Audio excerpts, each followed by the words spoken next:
For the Most High. Woo!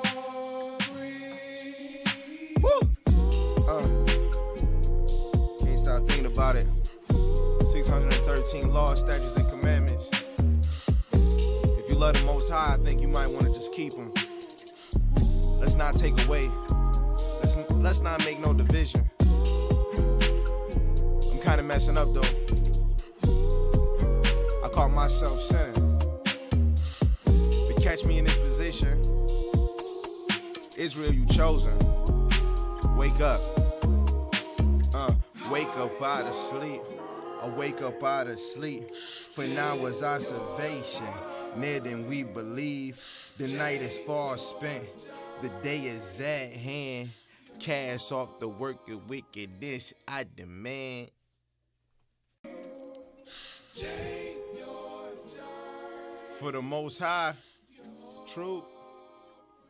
Yahweh Hashem, Yahweh Shai. Yaga.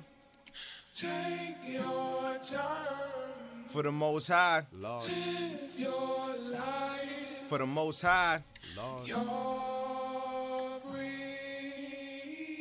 Wake up out of sleep, true. I wake up out of sleep, right? For now is our salvation, near than we believe. The night is far spent, yes. The day is at hand. Cast off the work of wickedness, I demand. Cast off the work of wickedness, I demand.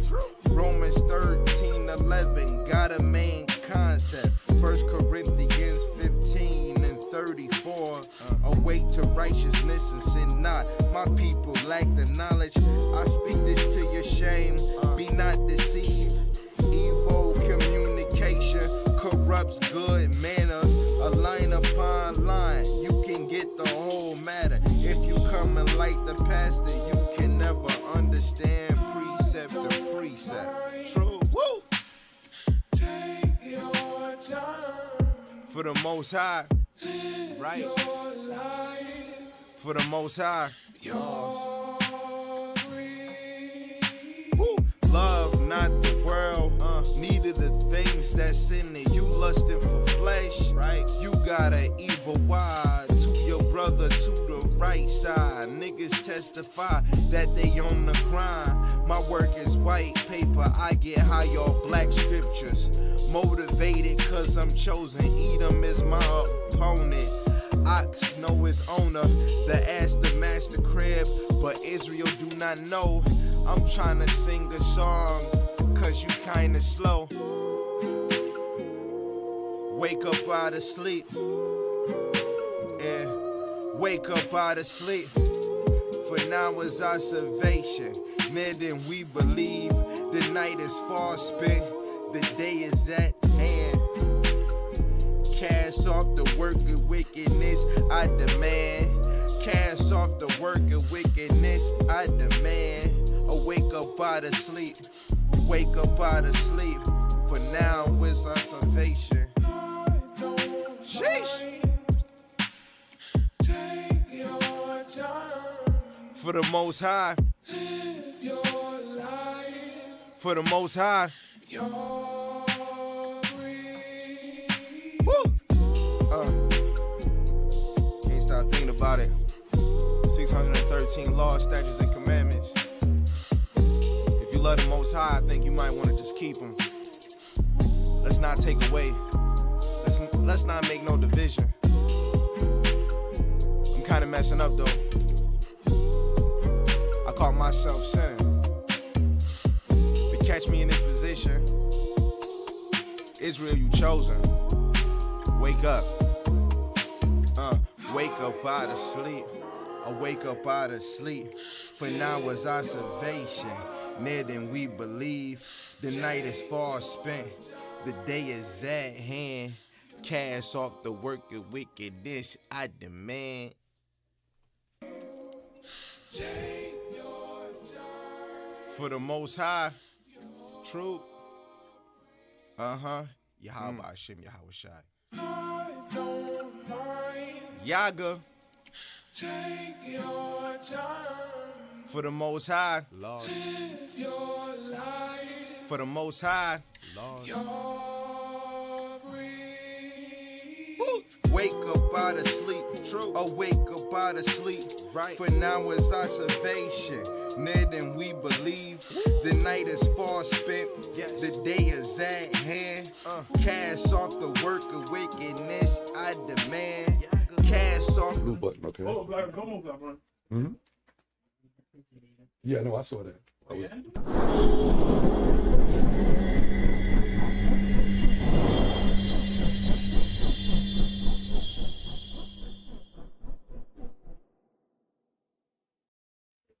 All right, like I say, shalom, shalom to everybody. Shalom to all Israel, as usual. I can say shalom also to the haters too, lovers, okay, young players, all right, because you're playing your part and your role. But most of all praises to those that love the Most High and those that really want to see the kingdom of the Most High for the children of Israel and our rulership and the downfall of our enemies. So I can say all praises due to the Most High as usual. All praises goes to the Most High and to his son Yahushua HaMashiach. And as we continue to see the prophecies of the Most High being unfolded, we watch, we observe, and see that the Most High is bringing forth the judgment upon our enemies and the resurrection and redemption of Israel. But as usual, I will start my class off with the Psalms to give the Most High his props. And we're going to begin with Psalms 114. And today's topic is going to be more or less of a second part to our class that we started last week, the fall of Egypt. All right? And what the Most High did to ancient Egypt as bringing forth the plagues and the destruction. And like I said, all the plagues that the Most High brought in Egypt was a representation to all the gods of Egypt. All right? The Most High made mockery of their gods to show them that their gods were nothing. And we're going to read about that. I'm going to give you the names of those gods too. All right? So we're going to begin with Psalms 114, the first verse, Psalms 114. Psalms chapter 114 and verse 1. When Israel went out of Egypt, the house of Jacob, from a people of strange language. Right, from a people of strange language were the Egyptians. Because we didn't, we spoke, after a while, we spoke their language, some of us being in the captivity, but that was not our native language. Just like when we were brought here to America, this is not our native language. But when we leave here, we're going to leave here speaking the language of who? The oppressor, the enemy. All right? 99% of us, when we leave here, we're going to speak in English. All right? We're not going to be speaking our Hebrew language. But when we go back into our homeland, the Most High is going to return that pure language back unto us. All right? Continue. Verse 2. Judah was his sanctuary, and Israel his dominion. Right. So Judah was his sanctuary, and Israel his dominion. All right? Continue. The sea saw it and fled. Jordan was driven back. Right. The sea saw it, the Red Sea. Jordan was fled back when Joshua parted the Jordan. Okay, go ahead. The mountains skipped like rams, and the little hills like lambs. Right, in the presence of the Most High, when he did all his works that he did for us in the desert, in the wilderness. Okay, and when we came out of Egypt, the Most High name and his presence was known and felt in the earth. And that was done to example to show Egypt and all nations that the Most High is the creator. And this modern day Egypt is going to be an example of the same thing that the Most High did in old ancient Egypt. Continue. What ailed thee, O thou sea, that thou fled, thou Jordan, that thou was driven back, ye mountains, that ye skipped like rams, and ye little hills like lambs. Right. So in the Most High present in the wilderness, when the Most High came down from the mountains quake and tremble at his presence. Continue. Tremble thou earth at the presence of the Most High. Yeah, the earth is going to tremble at the Most High present very soon. Like it trembled back then, it's going to tremble again. Continue. At the presence of the power of Jacob. See that? At the presence of the power of Jacob. That's right. That's the true power. Okay? Not all these different gods in the earth. There are no powers. That's right. The power of Jacob is a true power. Continue. Which turned the rock into a standing water. Which turned the rock into a standing water. The rock in the wilderness. That big rock that's still there today. Okay? The Most High split that rock and water gushed out of that rock to give us water in the wilderness. Okay? And the archaeologists and historians found that rock still in the wilderness. Okay? It's there. You can see a split in it. that was done by the Most High when the Most High split that rock. And that's the rock too that Moses got Moses got some heat from, because when Moses struck the rock, he didn't give the Most High no props. But Israel forced Moses to do that because they got him angry. So when Moses struck the rock, he didn't give the Most High no credit and prayer. The Most High said, "What? Moses, sorry, buddy, but you're not going into the promised land. You're going to see it from above, but you're not going in." But Moses was he was old. He did his duty. He did his job. So the Most High was going to replace him with a successor to finish the job, because Moses did his job. He did his part. Right? Remember, he was 120 at that time. So he's old. So the Most High said, "I got somebody young coming in to replace you. And when he comes in, he's going to finish this job." And when Joshua got in there, Joshua didn't play no games, man. Okay? You thought Moses was rough? Joshua was rougher, man. Joshua didn't play around, man. Okay? Because he was younger. All right? Continue reading on. Which turned the rock into a standing water, the flint into a fountain of waters. Right, and he turned the flint into fountains of water. And flint is a hard rock. Okay? But the Most High split that rock and caused water to gush off of that rock. So people might say, how could he do that? Water can't gush off from a rock. But the Most High, nothing is impossible. Okay? Because it's all elements. Everything comes from the elements. Solid, water, air. That's all part of the elements that the Most High worked upon. Right? So I want to touch on something that I saw. It was on YouTube. Some fool he was debating Zion Lex about Deuteronomy 28:68 is not referring to the transatlantic slavery. How stupid can you be? Okay? But that's because they don't want to acknowledge that we're the children of Israel. But in that whole chapter, the Most High is letting you know all the things that's going to happen to us. And then the final to all those things was going to be of us being going into slavery from the transatlantic slavery. So he was saying, no, that was just talking about Egypt. Egypt alone. We stayed in Egypt. But I want to read something to you here. Okay? Proving that people are so bad. I got to say, so stupid. But it's not stupid. They don't want to acknowledge the power of the Most High through his prophecies. But I want you to read this whole thing, Yeshaya. Okay? You can read the whole thing, but maybe the paragraph. Read the whole thing. Yeah. It says Afro-Abkhazians. So these are African, what is it called? Afro-Abkhazians. Abkhazians that live in Turkey. These are black people, Israelites that live in Turkey. And you're going to find out how they got into Turkey. It was through that the transatlantic slavery, fulfilling Deuteronomy 28:68. And we're going to read about it. Continue. Afro-Abkhazians are a group of black Caucasians that occupy Eastern Europe in the Abkhazia They region. call them Caucasians because that area was the area where Esau used to live, in the Caucasus. All right? So black people used to live in that area before Esau was up in that area. Right. Okay? Because Esau came from where? From Georgia. Actually, before he was pushed up there, he was in where? Mount Seir. Then he was pushed up into that area. Okay, up in the Caucasus. All right, go ahead. Some believe that hundreds of enslaved people were transported to the village of Adzubia in the 17th century during the slave trade to work specifically on citrus plantations. See, in the 17th century, they believe. They don't believe, it's a fact. See, but the historians got to put in doubtful disputation in certain writings to make you think it's not real. But it did happen. Okay, they were shipped into Turkey during the 1700s to work on citrus plantations, just like we did all throughout the country, whether it's sugarcane, cotton, okay, you name it. We were shipped on all forms of plantations, working the field. Continue. It's a theory that could be true, as Abkhazia was indirectly under Turkish rule under the Ottoman Empire for at least 300 years. Right, because when the Ottoman Turkish Empire ruled from 1453, they ruled and they took over the earth. And they became known also as the Roman Empire, the revised Roman Empire. Continue. Beginning in the late 1500s. The discrepancies with this theory are geographically speaking.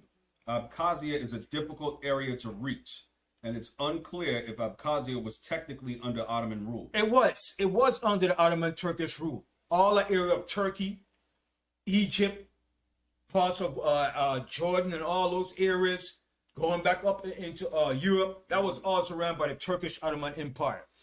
Continue. But given context clues of the region during this time, bordering country Armenia was under Turkish. Historians believe the enslaved were via Egypt. Through Egypt. Egypt was the transportation era that the slaves were being brought from that era. Okay?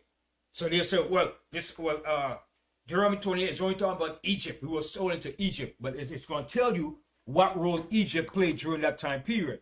Continue. Historians believe the enslaved were via Egypt. Via Egypt. Go ahead. Which was also under Turkish rule at that time. See, which was under the Turkish Ottoman Empire rule. Continue. Egypt served as a slave trading center during this time. See, Egypt served as a what? Slave trading center. A slave trading center at that particular time. Continue. Which supports the theory that people of African descent were brought over as slaves. Go ahead. The other theory among scholars is that the Afro-Abkhazians were descendants of the ancient Colchians. The Colchians that live in Turkey. All right, go ahead. People who lived in Colchis, which is now considered present-day Abkhazia. Right, and they live in Turkey, in the land of Turkey. And one of our brother, Parazal, was over in Turkey, and he met some of them because he lived in Turkey for about 2 years. Okay, because remember, Asia Minor, when you read in the scriptures, was in Turkey. That's right. The churches, the 7 churches was in Turkey, was located in Turkey. And that's where Paul went to teach a lot of Israelites that was living in that area. Continue. Ancient Greek historian Herodotus was reportedly the first to note that black people occupied the region as early as the 5th century BC during a visit. That's a fact, and he's right. Continue. Transatlantic slave trade, Deuteronomy 28:68. In his early claims and analysis, he reportedly stated, I have drawn some conclusions on the basis of marks, for they are dark and have curly hair, when referring to Afro-Abkhazians. Little remains known about the history of Afro-Abkhazians exists today. Those who remain are, that's it. And that's it. So that fulfilled Deuteronomy 28:68. So you can't get around Deuteronomy 28:68 because even in the 64th verse, the Most High tells you he will scatter us into the 4 corners of the earth. So if the Most High is going to scatter us, how come when you get to the 68th verse, you're going to say that's not referring to this transatlantic slave trade? You understand? But it's just the stupidity and the minds of people don't want to acknowledge who we are as Israelites and what the Most High said would happen to us. So that cuts that. But read Deuteronomy 28:64. All right, you sure? Deuteronomy chapter 28, verse 64.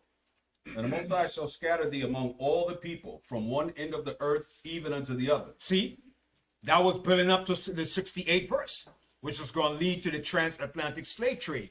Continue. And there thou shalt serve other gods. And that's what we have been doing since we were brought to this side of the world. Continue. Which neither thou nor thy fathers have known, even wood and stone. And among these nations thou shalt find no ease. So amongst all these nations that we have been scattered into, we have not found no ease. Okay? No ease amongst these nations. Go ahead. Neither shall the sole of thy foot have rest. Neither shall the sole of our foot have rest. We're not going to have no rest. Working, all right? Slaving, paying taxes, being oppressed, struggling. Continue. But Yahweh shall give thee there a trembling heart, and failing of eyes, and sorrow of mind. All right. That was it on that, right? Yeah. Okay, that's it. Okay. So the 68th verse was a fulfillment of all the curses that the Most High spake was going to happen to us.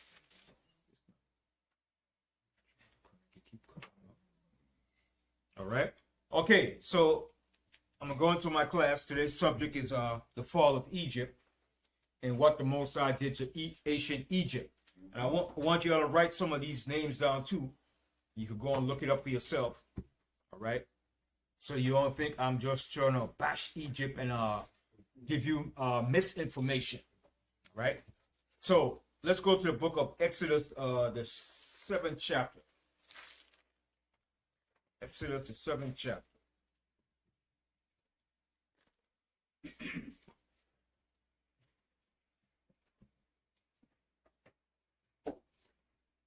Exodus 7 and start from the first verse. Exodus 7 and 1. Exodus chapter 7 and verse 1. And the Most High said unto Moses, See, I have made thee a god to Pharaoh, and Aaron thy brother shall be thy prophet. Thou shalt speak all that I command thee, and Aaron thy brother shall speak unto Pharaoh, that he send the children of Israel out of his land. Right. So we were strangers in the land of Egypt. So the Most High sent he sent Moses to speak to Pharaoh, because Pharaoh was hardened. Okay, he was full of evil and iniquity. So when he became so hardened, the Most High hardened his heart some more, because he refused to let us go. If you have slaves in your country and they're building up your country and your economy, would you let them go? No. He said, no. I need these slaves to build up Egypt. That's what you're here for. That's what we're here in America for. America became rich off of us. So why would I let the slaves go when I could have free, cheap labor? Let the slaves work. And that's the idea that Egypt felt. When they took back Egypt from the Hyksos, and they started in Egypt, they said, we got our slaves there now. That's what the new king that came said. He said the new king said he knew not Joseph. He didn't regard Joseph. So he said, you know what? What I'm going to do? I'm going to enslave the children of Israel and let them rebuild up Egypt again, all over again. Continue. Exodus 7 and 3. And I will harden Pharaoh's heart and multiply my signs and my wonders in the land of Egypt. So the Most High is going to harden Pharaoh's heart. Continue.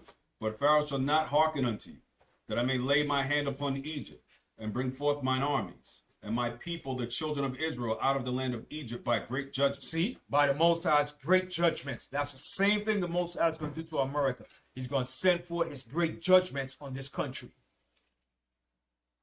Right? Continue. And the Egyptians shall know that I am the Most High. And they knew that afterwards. Just like America is going to know the Most High is the power when the Most High is finished judging America. Right. Continue. When I stretch forth my hand upon Egypt and bring out the children of Israel from among them. And Moses and Aaron did as the Most High commanded them. So did they. And Moses was 80 years old, and Aaron 83 years old. So the reason why the Most High put this age here, because this was according to the length of our captivity in Egypt. 80 years of slavery in Egypt. Moses was 80 because Moses was born in the slavery. The slavery started with Egypt, with Moses, and it ended with Moses. The slavery did not begin with nobody else. The slavery didn't begin with Joseph, nor did it begin with Jacob. The slavery started with Moses when he was born, and it ended when Moses led us out of Egypt, which was 80 years. That's why the Most High have it there. We spent 215 years in Egypt.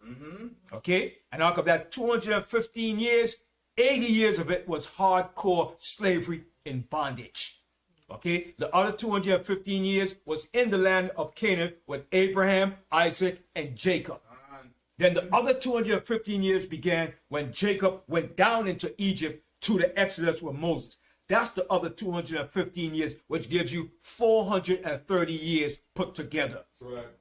So the 215 years that we spent in Egypt, out of that 215 years, 80 years of it was slavery, not 400 years of slavery. Right.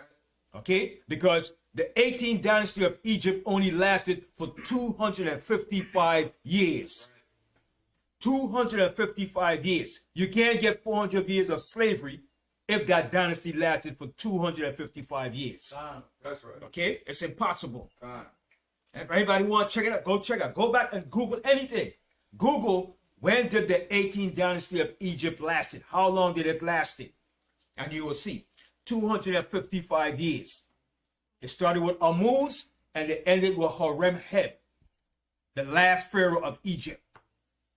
Okay? So you can't get 400 years of slavery if that dynasty lasts for 255 years. That's why the Most High had Moses and Aaron age right here at the age of 80 and 83. Okay? Continue. Verse 6. And Moses and Aaron did as the Most High commanded, so did they. And Moses was 80 years old, and Aaron 83 years old, when they spake unto Pharaoh. And the Most High spake unto Moses and unto Aaron, saying, When Pharaoh shall speak unto you, saying, Show a miracle for you, then thou shalt say unto Aaron, Take thy rod, and cast it before Pharaoh, and it shall become a serpent. Okay, so when we read this here, you see the word serpent, but it wasn't a serpent. Because when you go back to the Hebrew root word, it doesn't say serpent. Okay? I'm going to hit you with something. I saw this from Zion Lex, and I saw it, and he was right. It turned into a crocodile. Because what was the Most High doing? He was making mockery of the Egyptian god. Okay? The Egyptian had a god called Sebek. I'll spell it for you. S-E-B-E-K. Or it could be spelled Sobek. S-O-B-E-K. Sobek was a female god of fertility that represents the crocodile god. So the Most High was making mockery of their god. So when you read that Hebrew word, it says tanin. Tanin means a crocodile, a sea monster, or a dragon. The Hebrew word for serpent is nakash. When you read Genesis, it tells you all the Hebrew word for serpent. It said the serpent was what? More subtle than any beast. It says nakash. It does not say tanain. Tanain, which means a dragon, a sea monster, or crocodile. When you read this here in Hebrew, it says tanain, which means a crocodile. Okay? When you go to Ezekiel 29, it says the same thing about Pharaoh. The Most High called him a dragon. A dragon could also be a crocodile or a sea monster. Okay? And the Most High called him a dragon. A Tanain. Okay? So this here, in this chapter here, it wasn't a serpent. It was a crocodile. So the Most High was making mockery of their god, Sobek. It was a female goddess that wore a crocodile in her head. So the Most High made mockery of them. Okay? And all through this whole chapter, the Most High was making mockery of their gods to show them that their gods are nothing. And who did that in our history? What prophet made mockery of the nation's gods? Elijah. Elijah made mockery. He said, go call upon your gods. And they will call upon, oh, Baal! They're cutting themselves, Baal, gushing blood. And Elijah said, wait a minute, your God must be sleeping. Your God's on a far journey somewhere. He said, call upon your gods. You know, matter of fact, let's read that. Let's go, I'm going to read back to it. Let's go to 1 Kings, the 18th chapter. Elijah said, call upon your gods, man. Your gods, Baal, must be sleeping on a far journey. So Elijah was making mockery of them. And that's the same thing the Most High did to the Egyptian gods. Let's go to 1 Kings, the 18th chapter, and coming right back here. 1 Kings 18, and we're going to begin here. Let's begin from the 18th verse. 1 Kings, the 18th chapter, and the 18th verse. 1 Kings 18 and 18. And he answered, I have not troubled Israel, but thou and thy father's house, in that ye have forsaken the commandments of the Most High, and thou hast followed Baalim. See what Israel was doing? Following Baalim, the gods of the Canaanites. Okay, continue. Now therefore send and gather to me all Israel unto Mount Carmel, and the prophets of Baal 450, and the prophets of the groves 400, which eat at Jezebel's table. Right. So Jezebel was a wicked woman.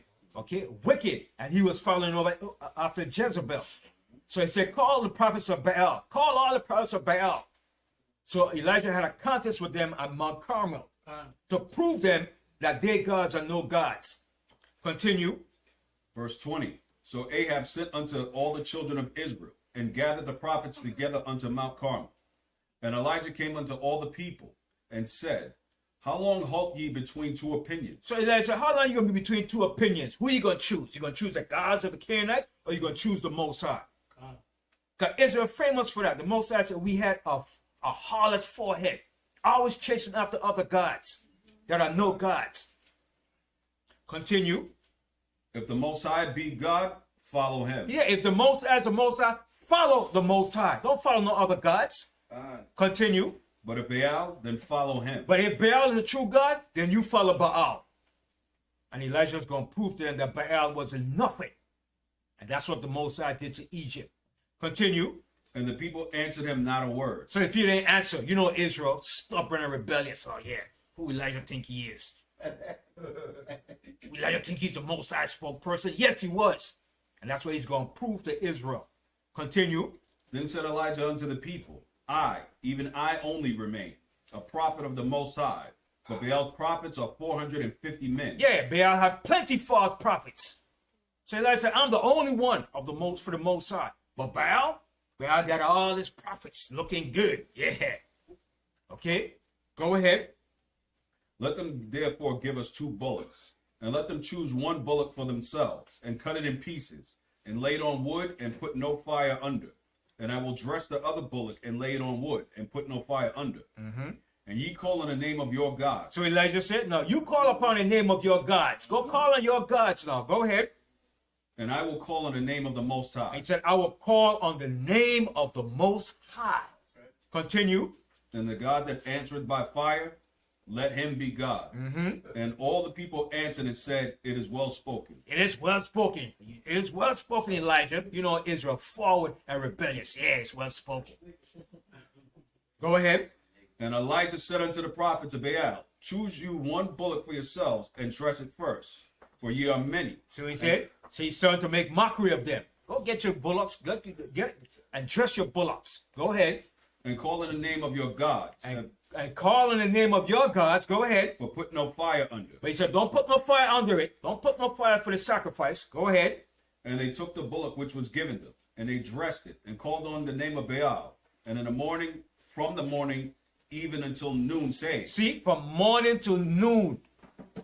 Calling on Baal, Baal. Crying out to Baal. Okay? Go ahead. O Baal, hear us. Go Baal, hear us. Hear us, Satan. All right? Go ahead.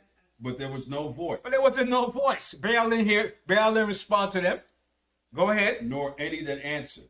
And they leaped upon the altar which was made. So when Baal didn't answer him, they leap on the altar now. Okay, go ahead. And it came to pass at noon that Elijah mocked them. See, Elijah mocked them. Elijah started to make mockery of them. Go ahead. And said, cry aloud, for he is a God.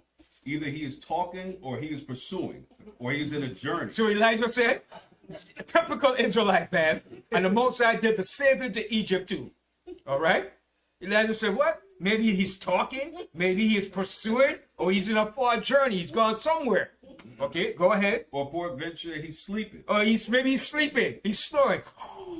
All right, go ahead. And must be awake. And you gotta wake him up. He's sleeping. All right, go ahead. And they cried aloud and cut themselves after their manner with knives and lances. And that's what the nations did. Started cutting himself to gush out the blood, because that's what Satan wants.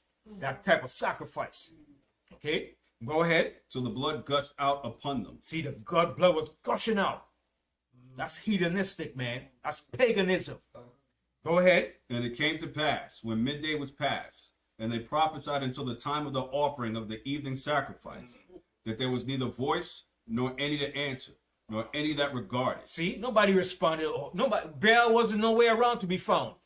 Go ahead. And Elijah said unto all the people, come near unto me. And all the people came near unto him. And he pared the altar of the Most High that was broken down. And Elijah took 12 stones, according to the number of the tribes of the sons of Jacob, unto whom the word of the Most High came, saying, Israel shall be thy name. And with the stones he built an altar in the name of the Most High. And he made a trench about the altar, as great as would contain 2 measures of seed. Right, so he built a trench around it. Okay, go ahead. And he put the wood in order, and cut the bullock in pieces, and laid him on the wood, and said, fill 4 barrels with water, and pour it on the burnt sacrifice and on the wood. He said, pour all that water on the sacrifice, on the bullocks, and the trench. Pour water all around it. I'm going to show you fools who's the true power. Go ahead. And he said, do it the second time. He said, do it again. Douse it down with water. Okay, go ahead. And they did it the second time. And he said, do it the third time. He said, do it again the third time. Pour more water all over it. Go ahead. And they did it the third time. And the water ran about the altar, and he filled the trench also with water. And it came to pass at the time of the offering of the evening sacrifice. In the evening sacrifice, okay, from morning, okay, showing you how long this thing was going on, from morning to evening. Go ahead. That Elijah the prophet came near and said, the Most High power of Abraham, Isaac, and of Israel. So he said, the Most High power of Abraham, Isaac, and Jacob. The power of Abraham, Isaac, and Jacob. Go ahead. Let it be known this day that thou art the Most High in Israel, and that I am thy servant, and that I have done all these things at thy word.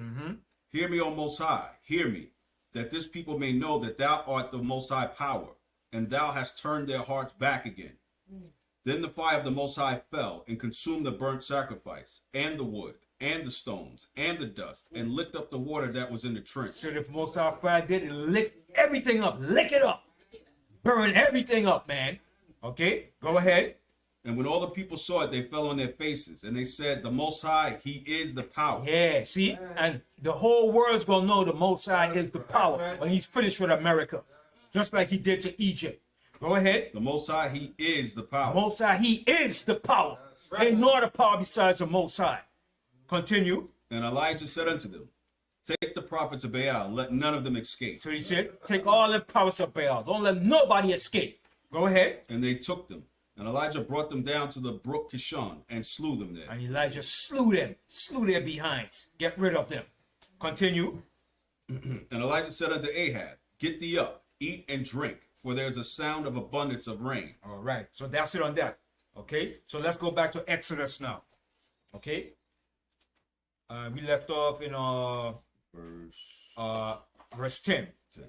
And Moses and Aaron went unto Pharaoh, and they did so as the Most High commanded. And Aaron cast down his rod before Pharaoh and before his servants, and it became a serpent. Okay, so it became a crocodile. Okay, which was the crocodile god Sebek. Okay, when you go home, you can look it up. You see the female goddess with a crocodile piece on her head. That represents the god of Sebek, the crocodile god. They had a god for everything. Yes. Yeah, like I said before, they sell that drink called So Be. So be, yeah. It has a lizard on the A lizard on it, yeah, which is the family of a crocodile. Same thing. Yeah. Yeah. All right, go ahead. Verse 11. Then Pharaoh also called the wise men and the sorcerers, now the magicians of Egypt.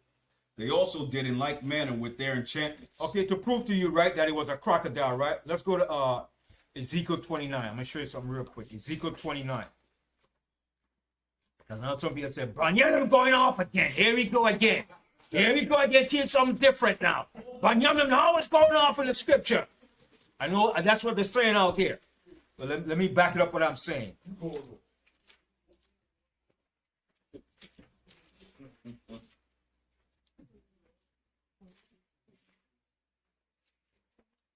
Ezekiel 29 and start from the first verse here. Ezekiel chapter 29 and verse 1. In the 10th year, in the 10th month, in the 12th day of the month, the word of the Most High came unto me, saying, Son of man, set thy face against Pharaoh, king of Egypt, and prophesy against him, and against all Egypt. Speak and say, Thus saith the Most High power, Behold, I am against thee, Pharaoh, king of Egypt, the great dragon. See that word there? The great dragon is Tanaim, which means a crocodile, not serpent. Okay, go ahead. That lieth in the midst of his rivers. And what was in the rivers of Egypt? Crocodiles, not dragon, but that's what you call a crocodile, a dragon, a sea monster. The Nile River was famous for its crocodile. Okay, when you look up that Hebrew word there, it says Tanaim. Okay, we say in our Hebrew Tanayam, which means plural for dragon or crocodile. Tanayam. The so-called Jews or Old Testament Israel say Tanaim. Tanaim, which means a crocodile. Okay, continue reading on. The great dragon that lieth in the midst of his rivers. See, the great dragon, which is the crocodile, go ahead. Which hath said, My river is mine own. And that's what the Pharaoh said. The river is mine, the Nile River. Continue. And I have made it for myself. And I have made it for myself. Go ahead. But I will put hooks in thy jaws, and I will cause the fish of thy rivers to stick unto thy scales, and I will bring thee up out of the midst of thy rivers, and all the fish of thy rivers shall stick unto thy scales. So the Most High was going to turn his own people against him too, and he was going to bring the king of Babylon against him. But when you read this chapter, you see it's speaking about the king of Egypt, and he was called that dragon. And that dragon represents the crocodile that lives in the Nile River. Okay? Whenever you see dragon, sea monster, it represents a crocodile. Okay? And that Hebrew word there is not serpent. Serpent, when you go to Genesis, the 2nd chapter, and all to your different chapter, in Genesis, the 3rd chapter, when you see the word serpent, it's nakash, which means serpent. You want to say something, Shai? Yeah, the Strong's Concordance number for that in that verse is H8577. Tanaim. Right, and what it says, what it says? It says the second form used in intensive form, marine or land monster. See, a marine or land monster, which is a crocodile. It's an aquatic creature. Okay, that's what they call a monster or a dragon, a crocodile. Okay, not a serpent. Right? When you read any part in the scripture, you see a serpent, it says nakash. That's the Hebrew word for serpent. Right? Like I said, you go back to Genesis. As a matter of fact, let's go real quick.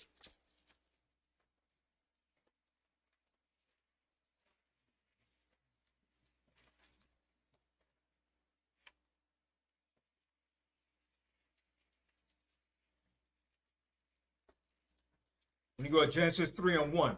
Right, let's read Genesis 3 and 1. Genesis chapter 3 and verse 1. Now the serpent was more subtle than any beast of the field. And when you look up that word in the Hebrew right there, it says nakash. Okay, go ahead. Which the Most High Power had made. And he said unto the woman, Yea, hath the Most High said, Ye shall not eat of every tree of the garden? And the woman said unto the serpent. And the same word there again is nakash. All throughout this whole chapter, that Hebrew word there is nakash. Okay, continue. We may eat of the fruit of the trees of the garden, but of the fruit of the tree which is in the midst of the garden, the Most High has said, Ye shall not eat of it, neither shall ye touch it, lest ye die. And the serpent said unto the woman, Ye shall not surely die. Okay, and that whole chapter, the Hebrew word there is nakash.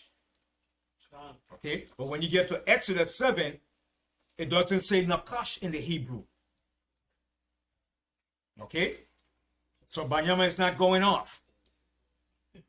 Just got to go back to Hebrew and read the Hebrew and see what it says in the Hebrew. But they put serpent because that's the closest form they could have used at that particular time. Anything represents like a serpent-like family or reptilian family.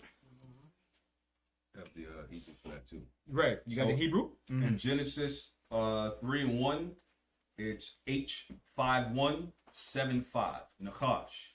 A snake. A snake, a serpent. Okay, so let's go back to Exodus 7. All right, and we left off the 12th verse, right? Exodus chapter 7 and verse 12. For they cast down every man his rod, and they became serpents. But Aaron's rod swallowed up their rods. And he hardened Pharaoh's heart, that he hearkened not unto them, as the Most High had said. And the Most High said unto Moses, Pharaoh's heart is hardened. Right, because he already had evil intent. So what the Most High did, the Most High said, since you already have that evil intent, I'm going to make you stubborn now. Since you don't want to reverence and respect me, I'm going to harden your heart more.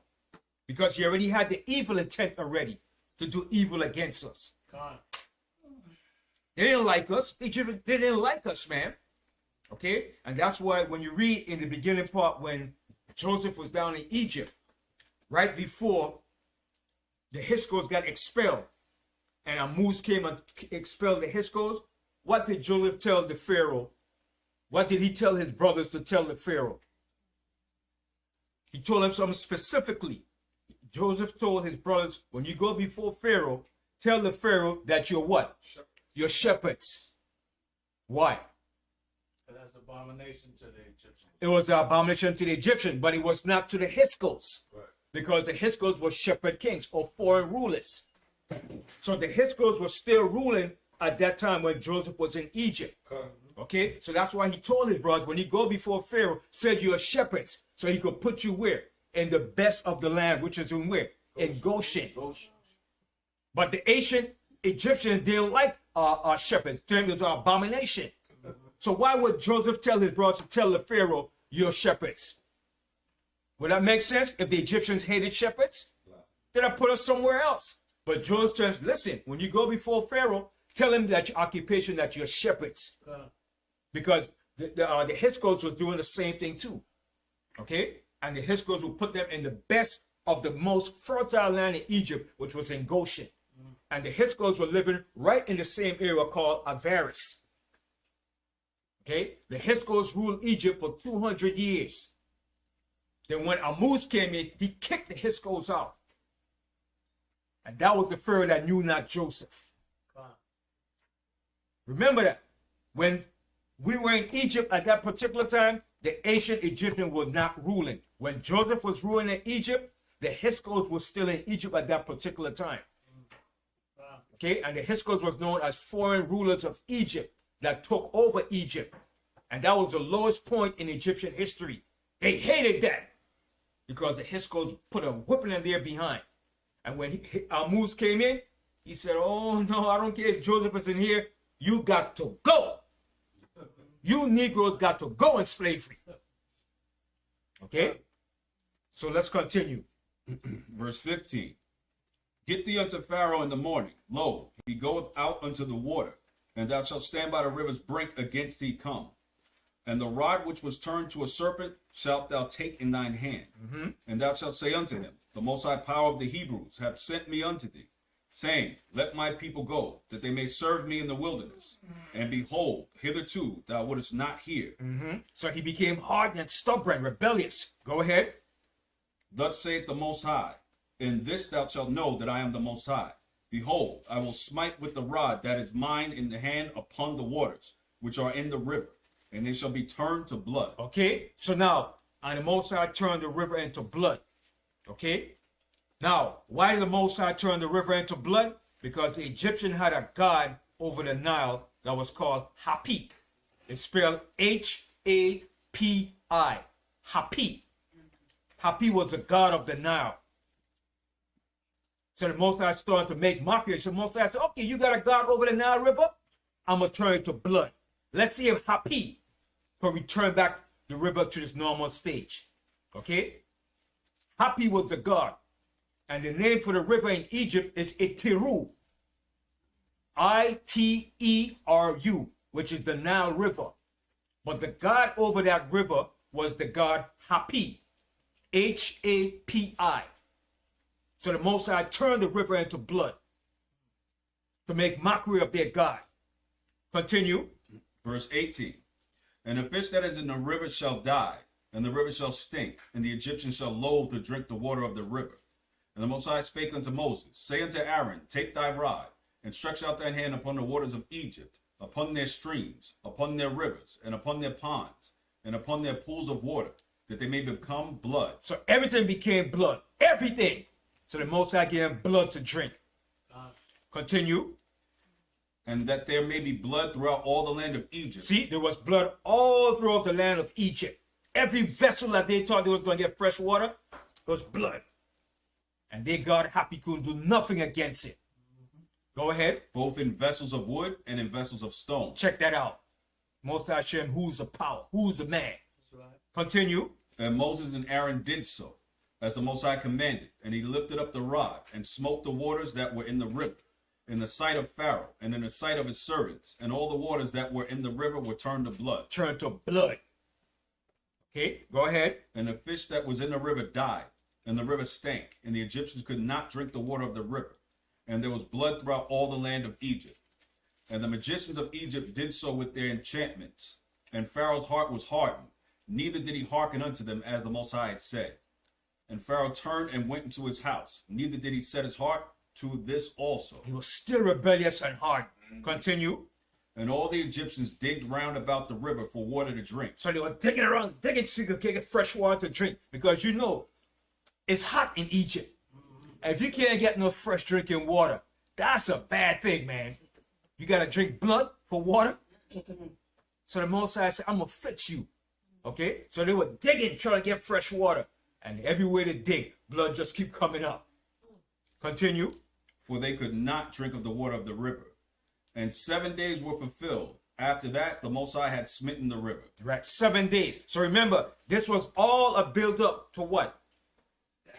To the Exodus, the Passover. So this wasn't years. This was weeks, about a whole month. This was weeks leading up to the Passover. Right? And the Most High was bringing those plagues back to back, back to back. Okay? Continue reading on. Exodus chapter 8 and verse 1. And the Most High spake unto Moses, Go unto Pharaoh, and say unto him, Thus saith the Most High, Let my people go, that they may serve me. And if thou refuse to let them go, behold, I will smite all thy borders with frogs. And the frogs, the Most High smite them with frogs. This is another female god, Heket. Okay? This is a female god with a frog head. Okay? I'll spell it for you. Heket is spelled Heket. This was the frog god of fertility. Okay? Heket, the fertility god of Egypt. So the Most High was doing to make mockery of them when he brought the frogs. Continue. Verse 3. And the river shall bring forth frogs abundantly, which shall go up and come into thine house, and into thy bedchamber, and upon thy bed, and into the house of thy servants, and upon thy people. So frogs was everywhere, jumping all over. Jumping in the bed, out of the bed. Frogs looking at you and smiling. And you know the Egyptians were proud. They were some proud people. They're scorned. Oh, the frogs doing it here. Moses had the frog up in the bed chambers, up in the palace. Frogs jumping all over. All right? So you can imagine the sight that was to the Egyptians, man. Okay? Go ahead. And into the house of thy servants, and upon thy people. See, and upon their people. Go ahead. And into thine ovens. Into the ovens. Frogs jumping in the ovens. And probably were baking the frog stew. Okay? Smell of frog. Burnt frog. Okay? Go ahead. And into thy kneading trough. And all into the kneading trough where it was the dough to make the stuff. Frogs were all into that stuff. Frogs probably licking the chops. All right? Go ahead. And the frogs shall come up both on thee and upon thy people, and upon all thy servants. And the Most High spake unto Moses, say unto Aaron, Stretch forth thine hand with thy rod over the streams, over the rivers, and over the ponds, and cause the frogs to come up upon the land of Egypt. And there was frogs all over Egypt.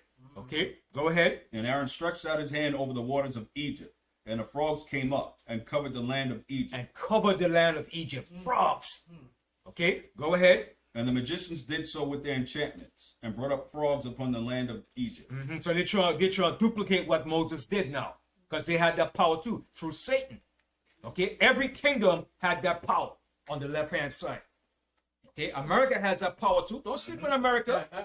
They got that power too. They got their witches and warlocks and their demons too. Remember the Most High said in Isaiah 47, stand now with thy enchantments.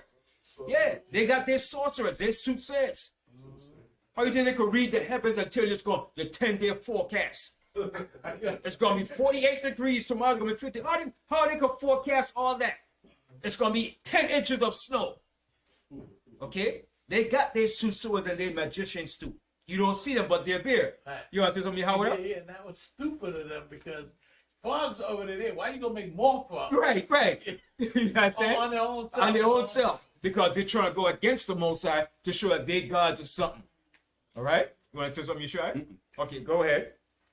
Verse 8, the Pharaoh called for Moses and Aaron, and said, Entreat the Most High, that he may take away the frogs from me, and from my people, and I will let the people go, that they may do sacrifice unto the Most High. That's sweet talk. You're trying to sweet talk Moses. Okay, Moses. I see what your God did. I'm going to let the people go. But Moses saw right through the whole scheme. Okay? He's trying to bargain. Okay? Go ahead. Verse 9, and Moses said unto Pharaoh, Glory over me. When shall I entreat for thee, and for thy servants, and for thy people, to destroy the frogs from thee and in thy houses, that they may remain in the river only? And he said, Tomorrow. And he said, Be it according to thy word, that thou mayest know that there is none like unto the power of our Savior. See? And Moses said, you will know that there's no power like unto the Most High our power. Go ahead. And the frogs shall depart from thee, and from thy houses, and from thy servants, and from thy people. They shall remain in the river only. And Moses and Aaron went out from Pharaoh. And Moses cried unto the Most High because of the frogs which he had brought against Pharaoh. And the Most High did according to the word of Moses. And the frogs died out of their houses, out of the villages, and out of the fields. And they gathered them together upon heaps, and the land stank. Stink. Dead frogs. Stink. Go ahead. But when Pharaoh saw that there was respite, he hardened his heart, and hearkened not unto them, as the Most High had said. Still being hardened. Still refusing. Okay, go ahead. And the Most High said unto Moses, say unto Aaron, stretch out thy rod, and smite the dust of the land, that it may become lice throughout all the land of Egypt. Okay, so the Most High is going to become lice. And the God of the land or the earth was called Geb. G-E-B. That was the Egyptian god of the earth. So the Most High did that to show him, listen, I'm going to smite your land with lice. That's the god Geb. G-E-B. Continue. Verse 17, and they did so. For Aaron stretched out his hand with his rod, and smote the dust of the earth, and it became lice in man, and in beast. And all the dust of the land became lice throughout all the land of Egypt. Wow. And the magicians did so with their enchantments to bring forth lice, but they could not. But they couldn't. They're trying their best. Okay? With their foolish self, man. Go ahead. So there was lice upon man and upon beast. Then the magician said unto Pharaoh, this is the finger of the Most High. So Daniel realized, now listen, man, Pharaoh, this is the hand of the Most High. Stop this foolishness, man. They said, what you doing, man? You're destroying us. We see now this is the finger of the Most High. Because all nations knew about the Most High, but did they regard the Most High? Okay? How did they know about the Most High? Through their fathers, Noah. Okay? Right. They knew about the Most High. Every nation. But everybody wants to go about doing things their own way. Right. Okay? And the Most High is going to show the whole entire world. It's not what you want to do. It's what I want. That's right. But the Most High gave us first his dealings with us and his laws and his commandments to know the Most High. Then our job was supposed to teach the nations the way of the Most High. Okay? Continue. And Pharaoh's heart was hardened, and he hearkened not unto them, as the Most High had said. And the Most High said unto Moses, rise up early in the morning, and stand before Pharaoh. Lo, he cometh forth to the water. And say unto him, thus saith the Most High, let my people go, that they may serve me. Else, if thou wilt not let my people go, behold, I will send swarms of flies upon thee. See? Now the swarms of flies represents the god Kepri. Okay, I'll spell it. It's K-H-E-P-R-I. This was the Egyptian god of creation and movement of the sun. Right? That was the god Kepri. K-H-E-P-R-I.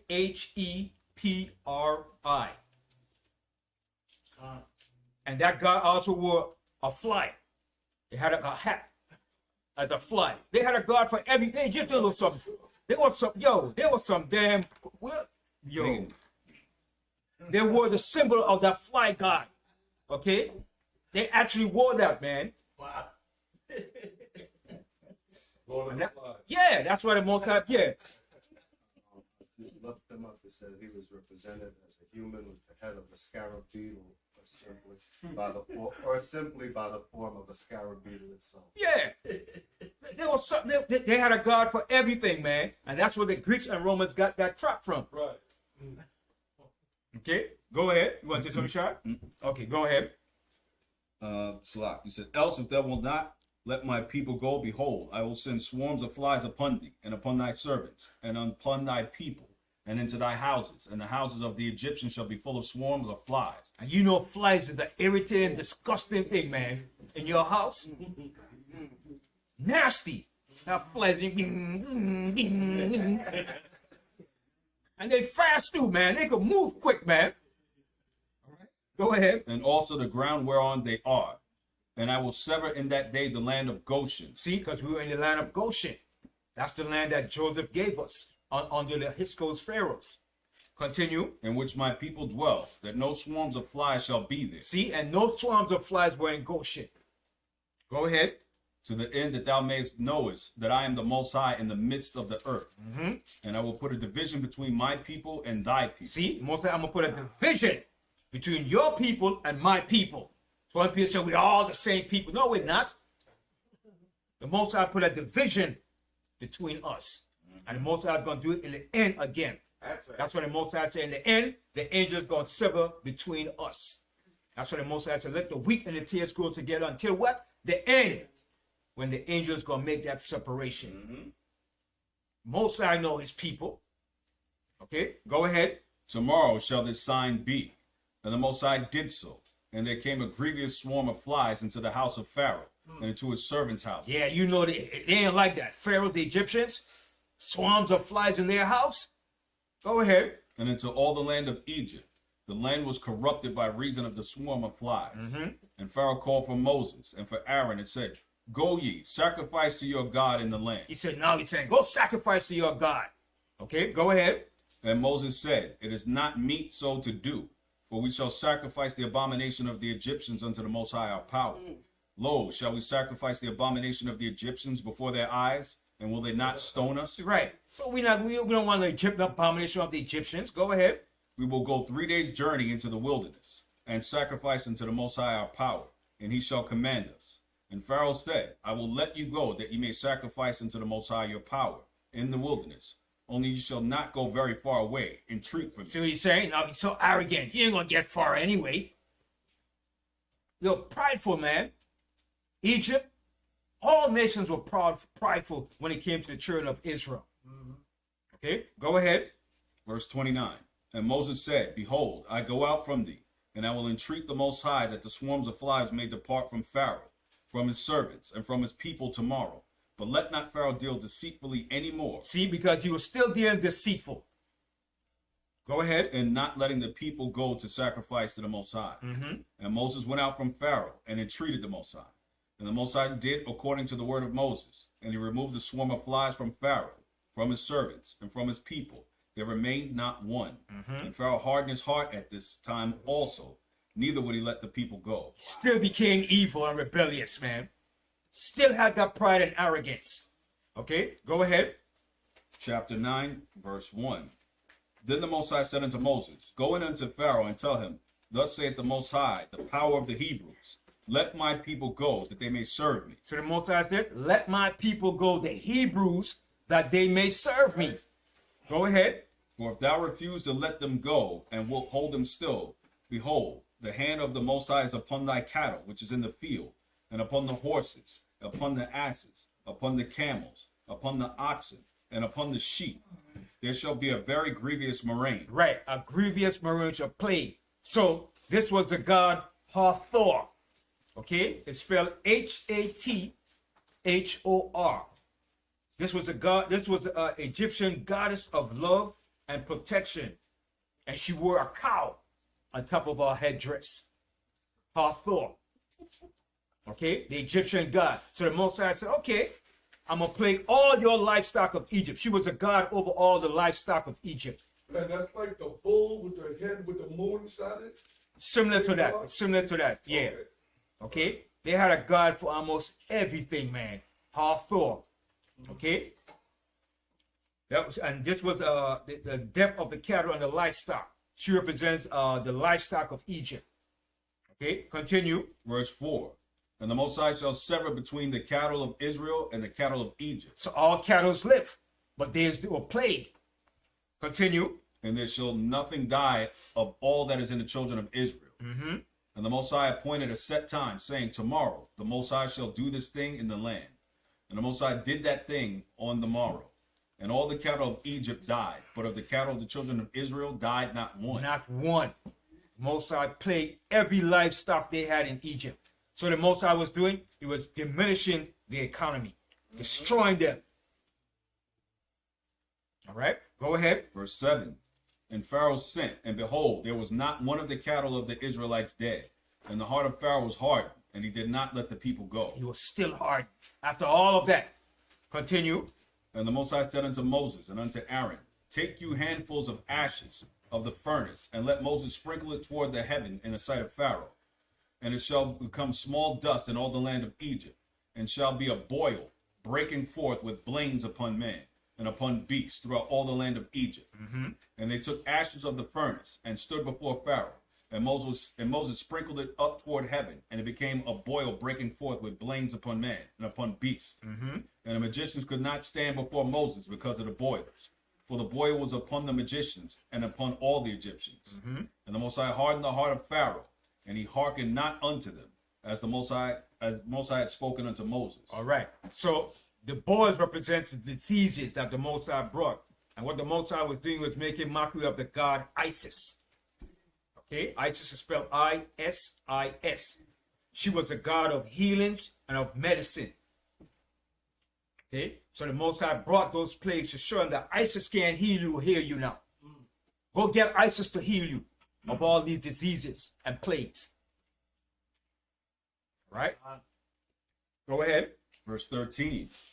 And the Most High said unto Moses, Rise up early in the morning, and stand before Pharaoh, and say unto him, Thus saith the Most High power of the Hebrews, Let my people go, that they may serve me. For at this time send all my plagues upon thine heart, and upon thine servants, and upon thy people, that thou mayest know that there is none like me in all the earth. See, and the Most High showing, listen, there's none like me in the earth. You can't get it yet, dude? What's wrong with you? Go ahead.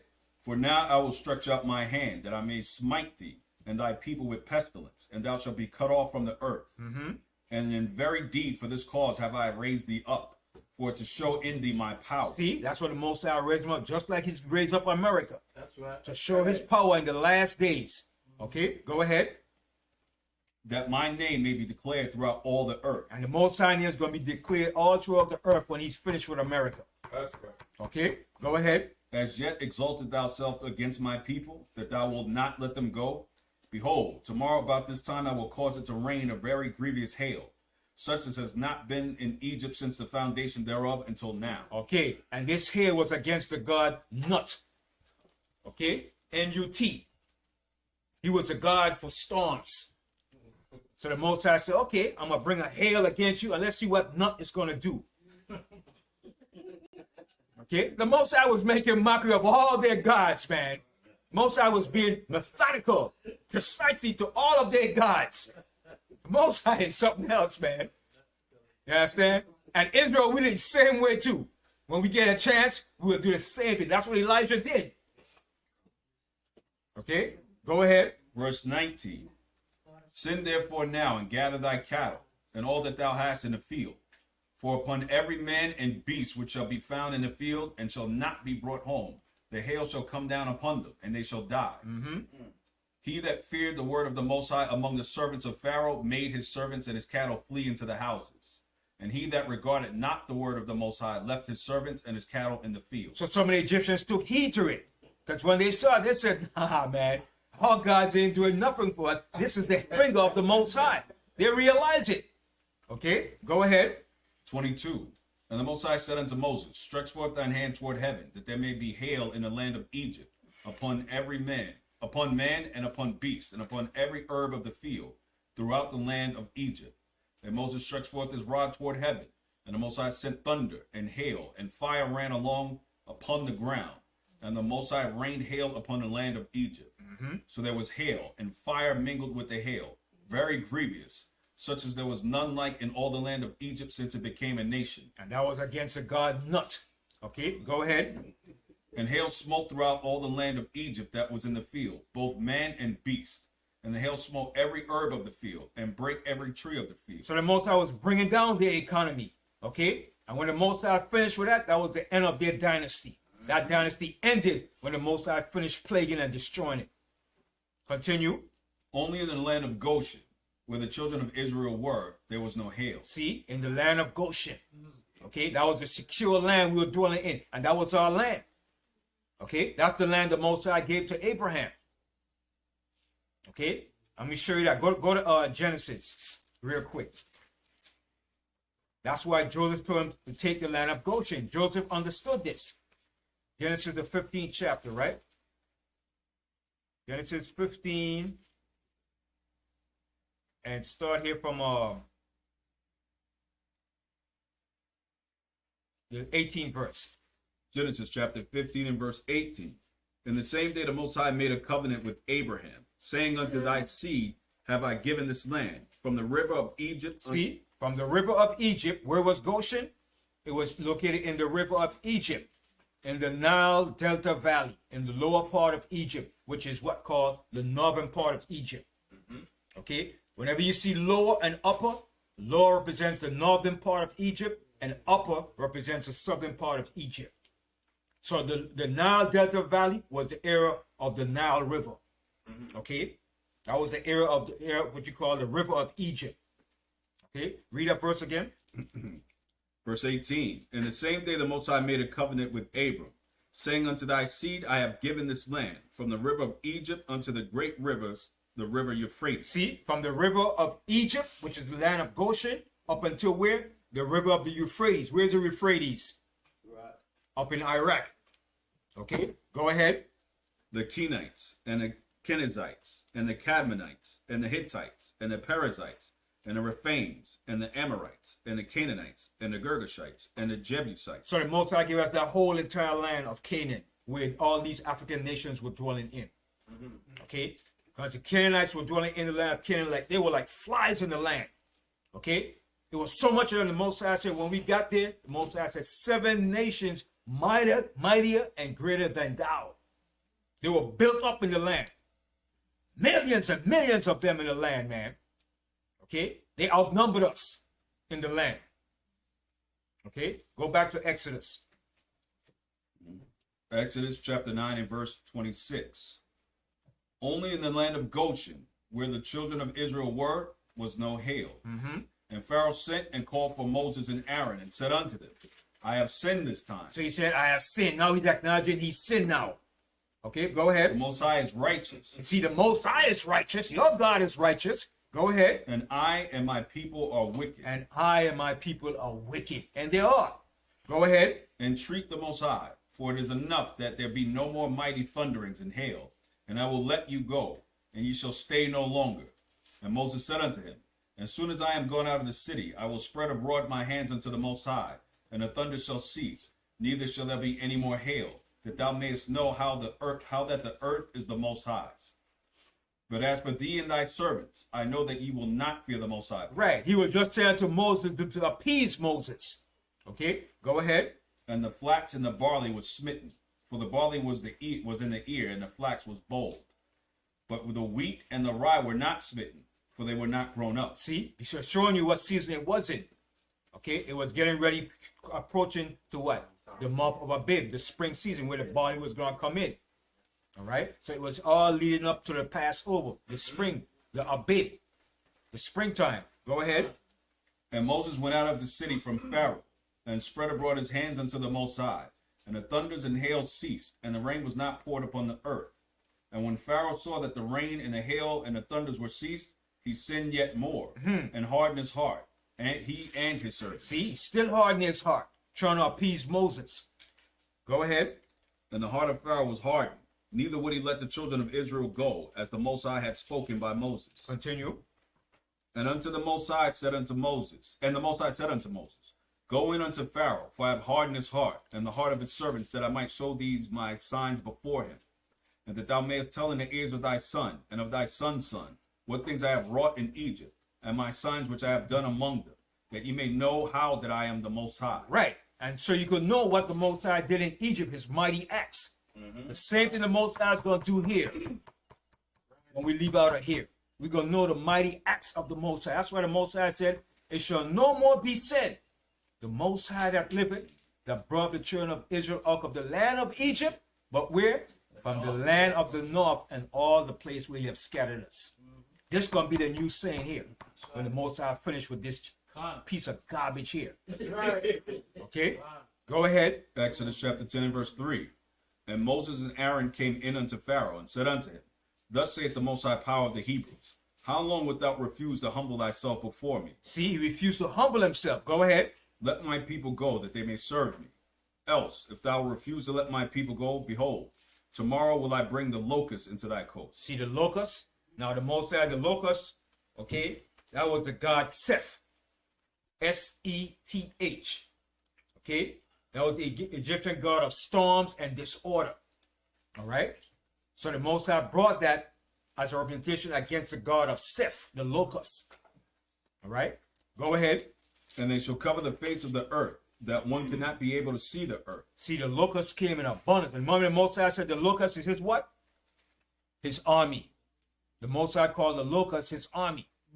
Go ahead.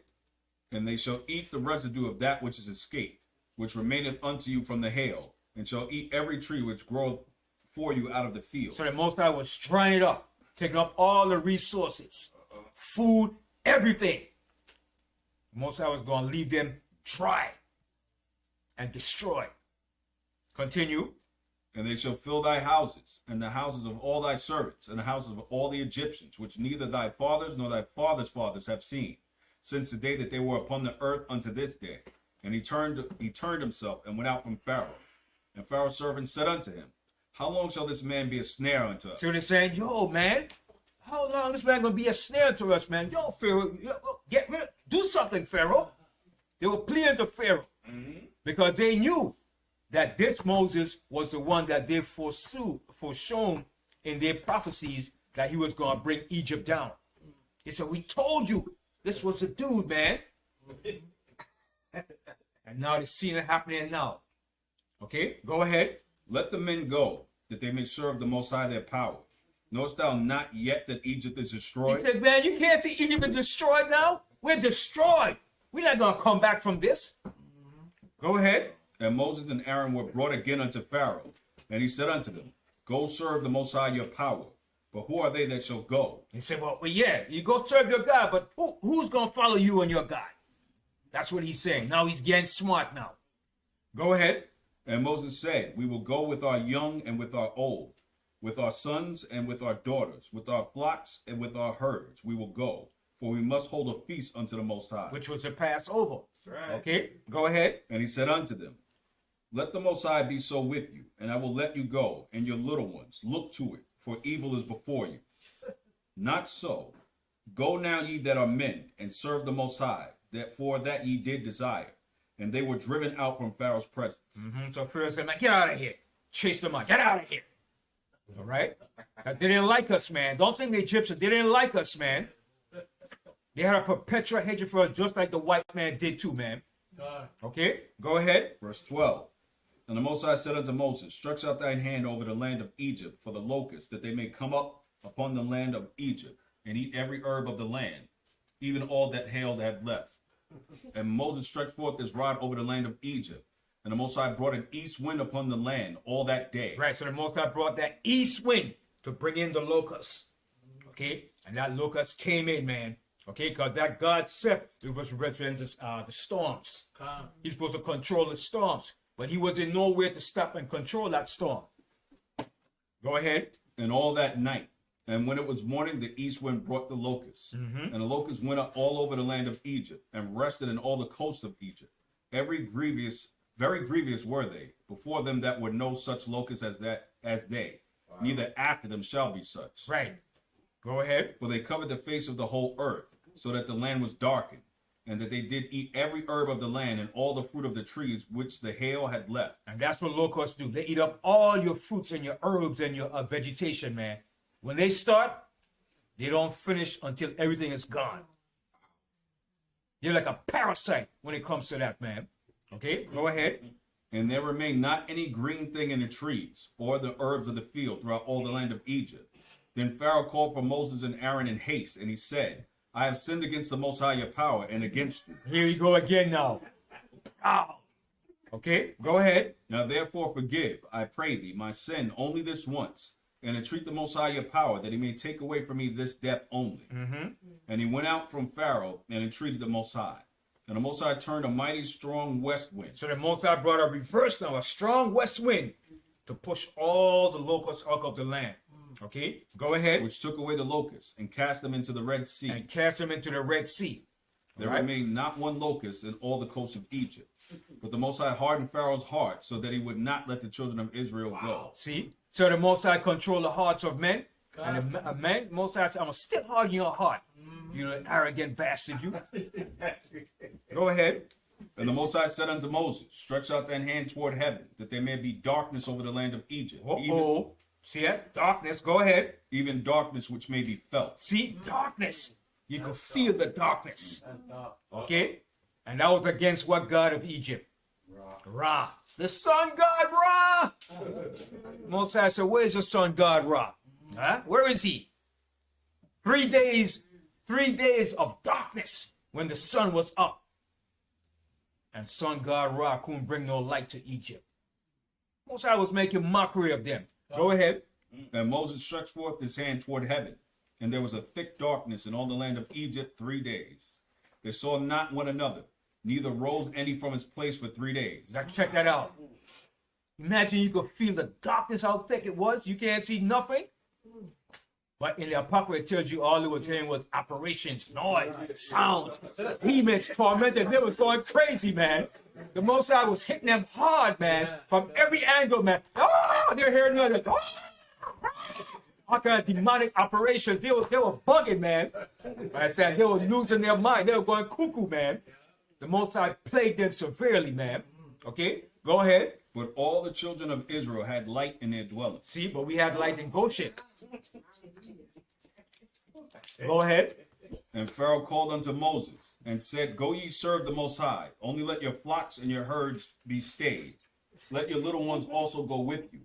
And Moses said, Thou must also give us sacrifices and burnt offerings. Yeah, Moses said, no. Before we leave, we got to get everything that's here in Egypt, okay? We work and we build this thing up. We're not just going to leave here with nothing. We need that. We work for that. We earned that. You enslaved us. Okay, go ahead. That we may sacrifice unto the Most High our power. And that's what these politicians should do to this white man. Tell the white man, listen, you owe us, you pay us. You don't get no vote unless you do this for us. But they're compromising with the damn devil. It's the devil, listen, we built this damn shit up. Give us what we deserve. Okay? That's right. Hell, compromise with the damn devil. You don't do this, ain't nothing going good for you. You give Israel billions, you give us what belongs to us. You give Ukraine billions, what about us? We ain't doing a damn thing that you do right with us. Right. But they, oh no, we just gonna vote for Democrats, Republicans. It doesn't work like that. I heard one time I heard P. Diddy made this saying. He said, if any Democrat or politician want our vote, they should pay us. I said, he had a point there. They should pay us if you want our vote. You know? But these politicians ain't gonna do it because they're a bunch of greedy sellouts. Okay? They compromise and they do everything the master says because they only worry about their reputation and their position. They don't give two damn about you. Right. Continue. Verse 26. Our cattle also shall go with us. There shall not an hoof be left behind. For therefore we must take to serve the Most High our power. And we know not with what we must serve the Most High until we come thither.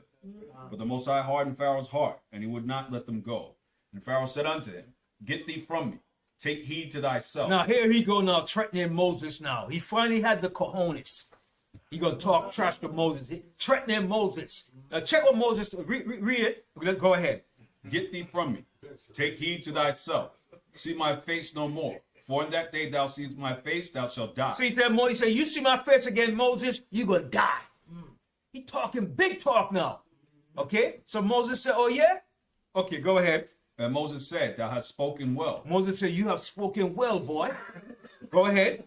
I will see thy face again no more. Moses said, I ain't gonna see your face no more again. Okay? After this here, you ain't gonna see my face again. Go ahead. And the Most High said unto Moses, Yet will I bring one plague more upon Pharaoh and upon Egypt. Afterwards he will let you go hence. When he shall let you go, he shall surely thrust you out hence altogether. All right. Speak now. So when he threatened Moses, the Most High said, okay, Moses, that's what I like. He threatened you. Now you gonna let him know the deal now. Okay, go ahead. Speak now in the ears of the people, and let every man borrow of his neighbor, and every woman of her neighbor, jewels of silver and jewels of gold. We didn't borrow, we took it. That's right. We took it. It's ours. Okay, go ahead. And the Most High gave the people favor in the sight of the Egyptians. Moreover, the man Moses was very great in the land of Egypt, in the sight of Pharaoh's servants and in the sight of the people. And Moses said, Thus saith the Most High, about midnight I will go out into the midst of Egypt. See, midnight. The Most High is going to wait till it's midnight when they're sleeping in the dark of the night. And that's where Esau get that idea from. When his military comes to attack you, when does he attack? Anywhere between midnight and 2 in the morning. Okay, that's when he sends in his military to do his covert, dirty operations against nations. He doesn't attack in the daytime. He does it in the nighttime when you're asleep. Right. Okay, continue. Verse 5. And all the firstborn in the land of Egypt shall die, from the firstborn of Pharaoh that sitteth upon his throne, even unto the firstborn of the maidservant that is behind the mill. And that's the final and last plague which was done against Pharaoh, the ultimate god of Egypt. That's right. After he threatened Moses, the Most High said, this is it for him now, Moses. He has to go. And I'm going to take him out. Him and his firstborn and everything in the firstborn of Egypt. The Most High took it out Come. to show Pharaoh. Continue. And all the firstborn of beasts. And there shall be a great cry throughout all the land of Egypt. Yeah, such it was crying, man. You could have heard that cry. They was crying out. Okay, go ahead. such as there was none like it, nor shall be like it any more. But against any of the children of Israel shall not a dog move his tongue, against a man or beast, that you may know that the Most High power doth put a difference between the Egyptians and Israel. That's right. The Most High put a difference between us. We ain't no damn Hamite. Most High put a difference between us. We're two different nations. Two different nations. Dark but different. That's right. Okay? And the Most High put a difference between us and them. And they know that too. Continue. And all these thy servants shall come down unto me, and bow down themselves unto me, saying, Get thee out, and all the people that follow thee. And after that I will go out. And he went out from Pharaoh in great anger. And the Most High said unto Moses, Pharaoh shall not hearken unto you, that my wonders may be multiplied in the land of Egypt. And Moses and Aaron did all these wonders before Pharaoh. And the Most High hardened Pharaoh's heart, so that he would not let the children of Israel go out of his land. Right. So the Most High brought the death of the firstborn in opposition to him. Because Pharaoh was the ultimate god of Egypt. He was over all the gods that they had in Egypt. He was the supreme god. So the Most High said, okay, you the supreme god? When I kill your firstborns, let's see what you could do against that. And nothing he could have done against that. So all these plagues was a representation against the gods of Egypt. What the Most High did. And the Most High showed that his name and his power, he is the creator. And he's going to show America the same thing all over again. That's right. All right? That's why the Most High wants to serve him. He don't want to serve no other gods. That's right. Because the Most High is the true power. And Egypt had the same mindset like this devil today. The same mindset. That they're the superior beings. They run things. Their God is the only true God. That we were meant to be their slaves. The same mindset. Everything that Esau thinks and do today, he got from the ancient Egyptians. Right. Everything. The way he set up his kingdom, his rulership, his laws. Got it from the Egyptians, man. That's why the Most High compares America to what? Spiritual Egypt. That's why Deuteronomy 28:68 is a fulfillment of the transatlantic slave trade. That's right. Okay? Somebody tell you it doesn't mean that. Anybody saying because they hate the Most High. Right? Wow. So with that, before I close off the class, I want to go over one more subject.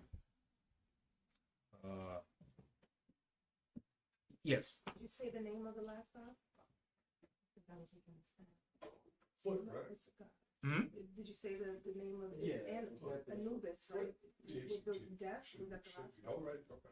No, that was the god that he went to pray to, Anubis. I knew this. That was the god of death, right? But Pharaoh was the ultimate god of Egypt. He was the ultimate god. He was the god over all the gods of Egypt. He was supreme god, the Pharaoh of Egypt. So the Most High brought the death of the firstborn in opposition to him, to show him that you now gods, know your gods of Egypt are no gods. Okay? That's what it was when he brought the death of the firstborn. All right? And something else I want to show you too.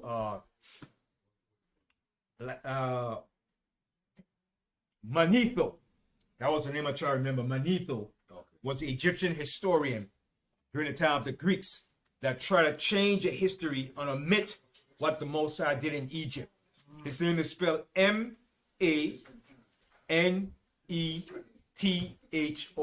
Manetho. Manetho. He was a Egyptian priest who during the time of the Greeks wrote the history of Egypt and omitted what the Most High did in Egypt and tried to omit the history of us being in Egypt. All right? So he tried to omit all that historical facts to change the history of Egypt. Okay? And something else I want to bring out to right. Like I said, the 18th dynasty lasted for 255 years. And that was the end of that 18th dynasty when we came out of Egypt. Then, after that 18th dynasty, you had a eyewitness by the name of Ipua. that wrote the event of all the plagues that took place in Egypt. You spell that name? It's spelled Ipua, and I'll write it down here. I'll spell it for you. The Ipua Papyrus. Give me 1 second. It's spelled Ipuwer. Ipua. The Ipua Papyrus was found in Egypt. It describes violent disturbances in Egypt, slaves escaping, starvation, death, drought. In the drought, Ipua was an Egyptian who was eyewitness to the events. So he took and he wrote that event in the 19th dynasty. All right, so he came into the 19th dynasty and he wrote the events that happened. Okay, so when you hear about Ramses didn't come until the 19th dynasty. Okay, Ramses was not in the 18th dynasty. The 18th dynasty, I'll give you a few names of those pharaohs that were in the 18th dynasty. You had Ammuz, which was the first. All right, Amenhotep the first. I'll spell those names. Amenhotep the second. Thutmose the first. Thutmose the second. Thutmose the third. All right, Hatshepsut, a female pharaoh. Okay, you had what's his name? Akhenaten. Okay, Nefertiri. All right. You had this other pharaoh. His name was called Smenkhkare. Okay, you had Tutankhamun. And Horemheb was the last pharaoh. Okay, but I'll just spell Amenhotep for you. It's spelled Amenhotep. Amenhotep. All right. He was the pharaoh after Ammuz. Then you had Thutmose the first. This is where Moses' name came from. Thutmose. All right. Then you had Thutmose the second. All right. His name is spelled Thutmose. Then you had Hatshepsut. This was a great female that took over as a pharaoh, dressed up like a pharaoh, put on a fake beard, everything. I was sitting in the seat of Egypt. She usurped that position. Her name is spelled Hatssheput.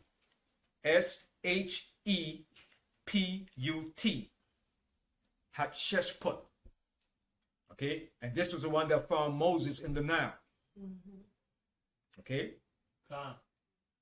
Then you had Amenhotep the second, Thutmose the fourth, Amenhotep the third, Amenhotep the fourth, Akhenaten, Nefertiri, Smenkhkare, Tutankhamun. Everybody heard about Tutankhamun? He died at a young age. King Tut, King Ihya, the pharaoh. Then you had Horemheb, the last pharaoh. His name is spelled Haremhab.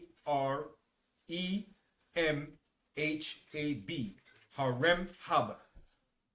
Right? That was the last pharaoh. And that dynasty had 17 rulers. And it lasted for 255 years. That dynasty. And when that dynasty ended, the 19th dynasty came up.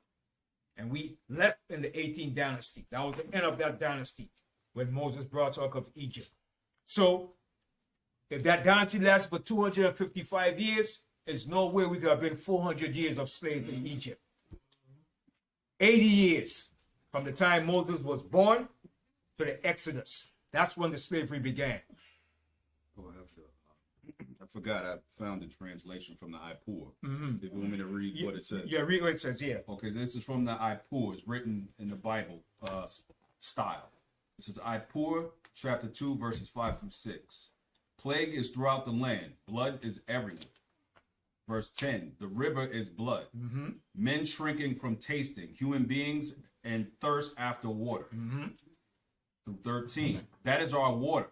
That is our happiness. What shall we do in respect thereof? All is ruined. And he was an eyewitness to their account. But they try to omit that history. Allow your black Egyptologists to omit that too. And you know where they get that from? From Jeremiah, the Egyptologist.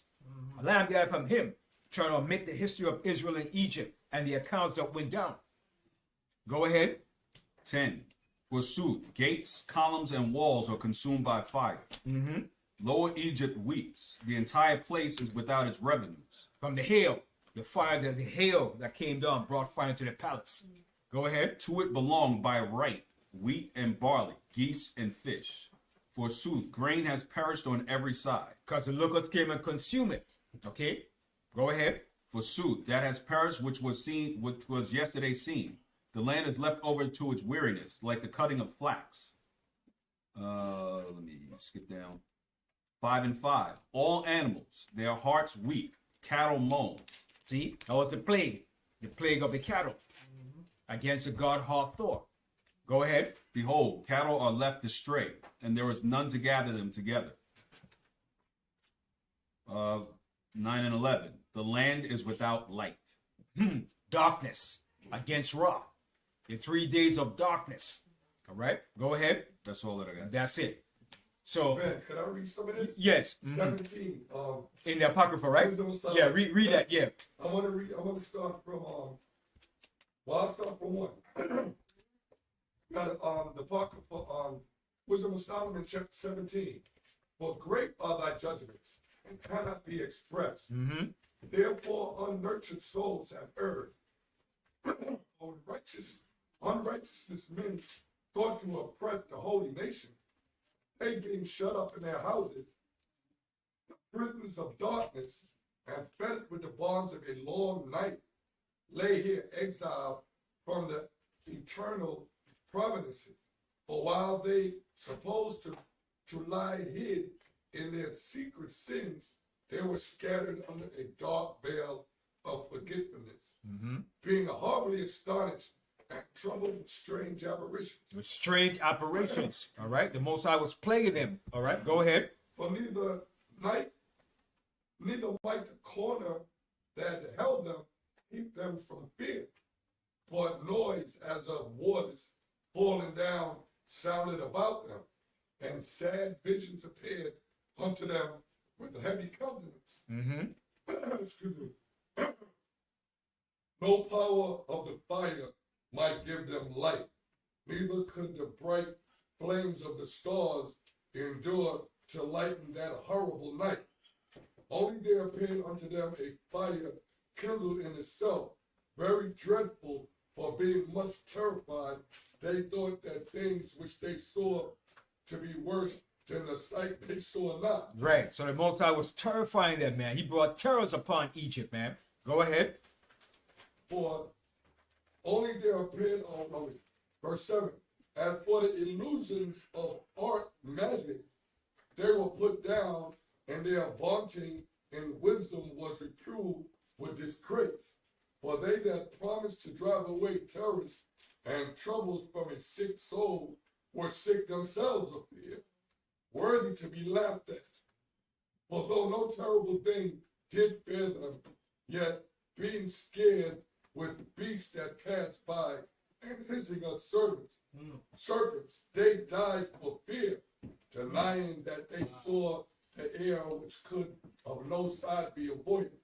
The wickedness condemned by their own witness is very tumultuous, and being pressed with conscience always forecasts its grievous things. For fear is nothing else but a betraying of the succors which reason offered, and the expectation from within being less, counted the ignorance more than the cause which bringeth the torment. But they sleeping the same sleep that night, which was indeed intolerable, and which came upon them out of the bottom of inevitable hell, were partly vexed with monstrous apparitions. Right. With monstrous operations, man. All right. Go ahead. And partly fainted, their hearts failing them, for a sudden fear and not looked for came upon them. So then whosoever there fell down was straitly kept, shut up in a prison without iron bars. For whether he were husbandman or shepherd, or a laborer in the field, he was overtaken and endured that necessarily, which could not be avoided.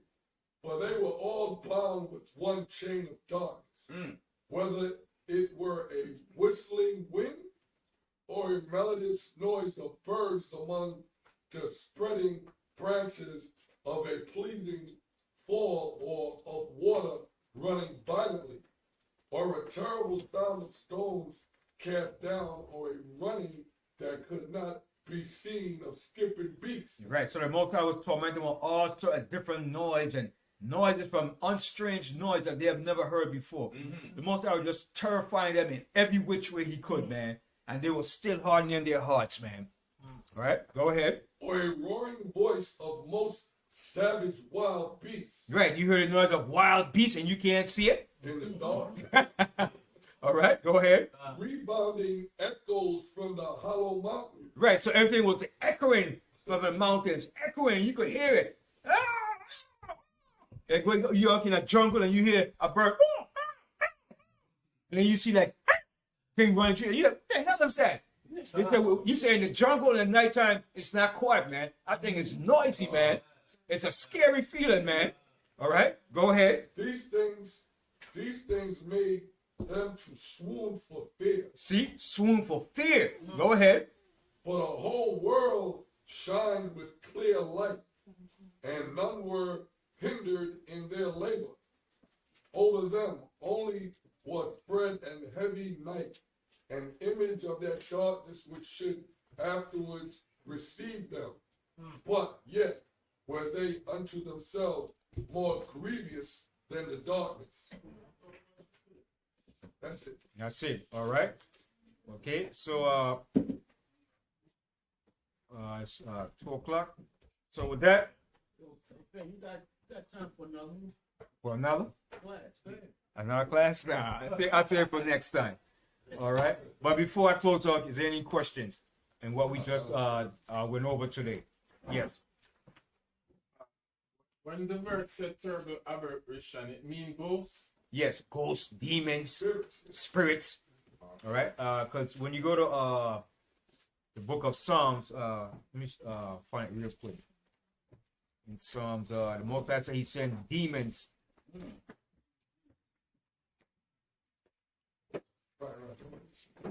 From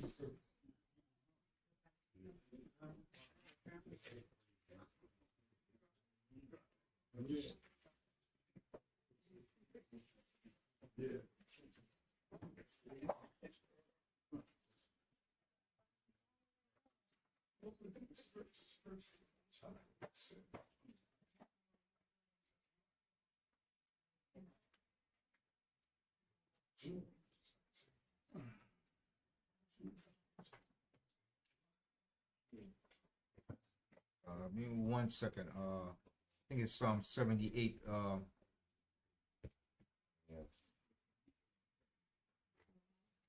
You know, let's see, it's an evil spirits. 49. 78, 49. Yeah. Psalm 78:49. Psalms chapter 78 and verse 49. He cast upon them fierceness of his anger, wrath and indignation, and trouble, by sending evil angels among them. So the Most High said he sent evil angels among them. Those are those operations. All right. But you know what?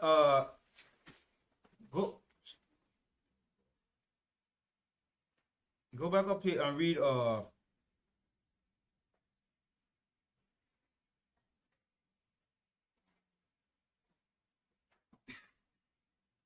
read the 42nd verse. Verse 42.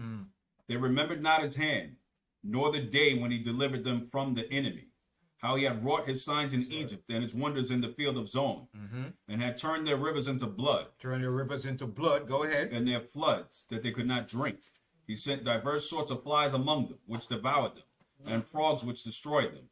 He gave also their increase unto caterpillar, and their labor unto the locust. See? So the Most High was destroying them on all levels, man. Go ahead. He destroyed their vines with hail, and their sycamore trees with frost. He gave up their cattle also to the hail, and their flocks to hot thunderbolts. He cast upon them fierceness of his anger, wrath and indignation, and trouble, by sending evil angels among them. Go ahead. He made his way to anger. He spared not their soul from death, but gave their life over to pestilence, and smote all the firstborn in Egypt, the chief of their strength in the tabernacles of Ham. So let you know, in Egypt, that's the name of Egypt, the land of Ham. All right, go ahead. But made his own people go forth like sheep, and guided them in the wilderness like a flock. And he led them on safely, so that they feared not, but the sea overwhelmed their enemies. And he brought them to the border of his sanctuary, even to his mountain, which his right hand had purchased. He cast out the heathen also before them, and divided them in their inheritance by line, Which is the land of Canaan, the Canaanites. Go ahead. and made the tribes of Israel to dwell in their tents. Yet they tempted and provoked the Most High power, and kept not his testimonies, but turned back and dealt unfaithfully like their fathers.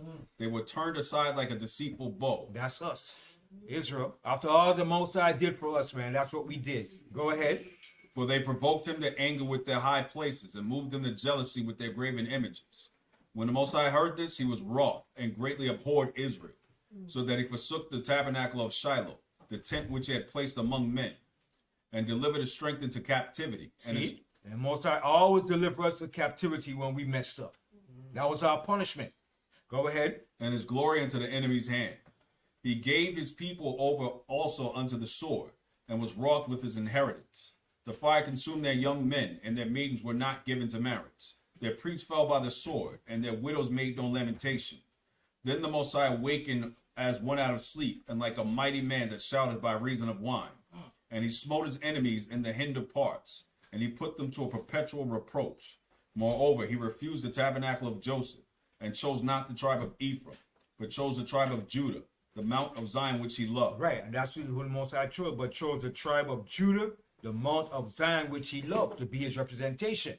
All right, go ahead. And he built his sanctuary like high palaces, like the earth which he hath established forever.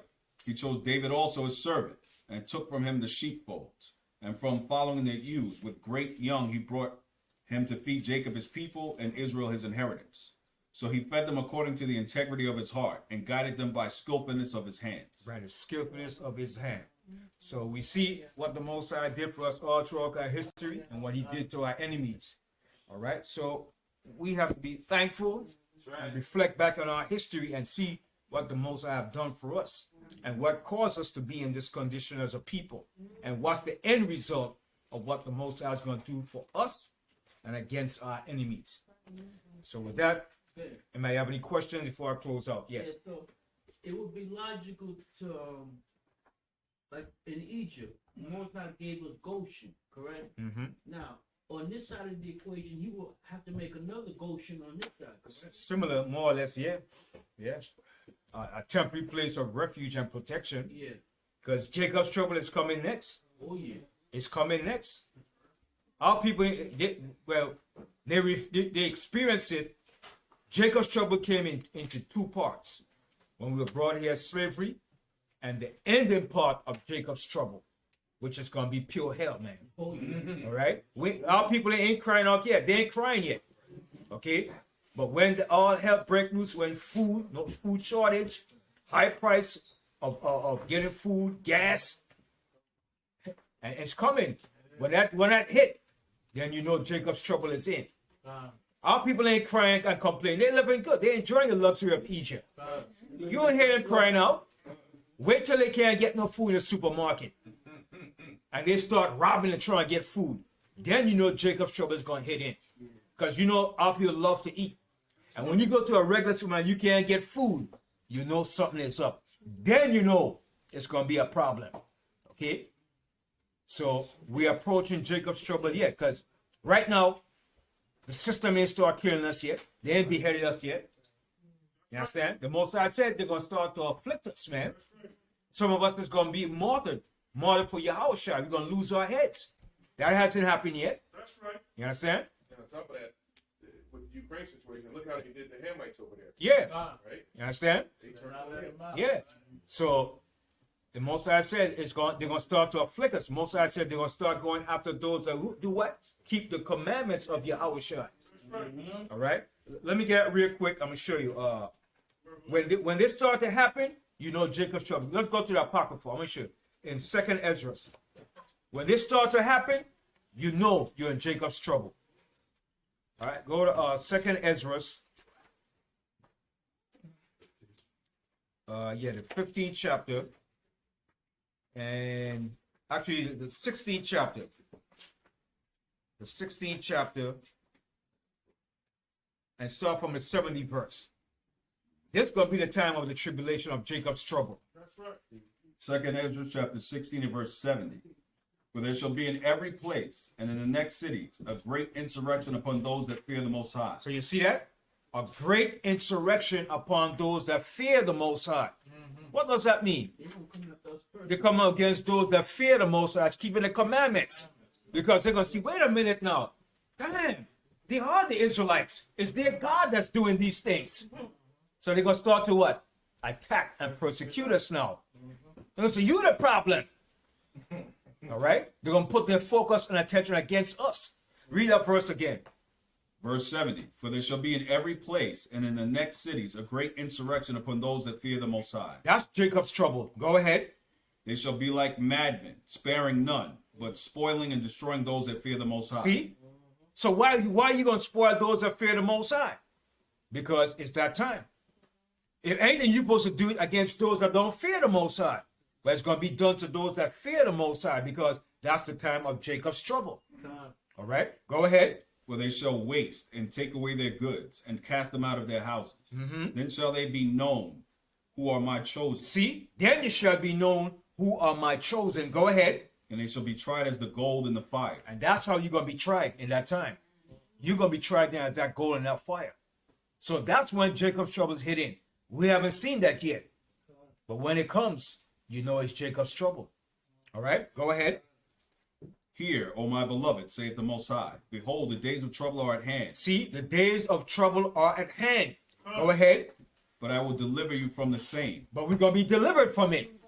Not all of us is going to go through, but some of us. But the Most High is going to deliver us out of it. Okay, go ahead. Be ye not afraid, Don't neither be doubt. afraid. The Most High said, don't be afraid or doubt. Go ahead. For the Most High is your guide, For the Most High is our guide. Go ahead. and the guide of them who keep my commandments and precepts, saith the Most High power. Let not your sins weigh you down, and let not your iniquities lift themselves up. Okay, so you see that? So when this happened, that's Jacob's trouble. Okay? Then Yahushua tells you in Matthew, let's go to that real quick. I'm going to close up Matthew 24.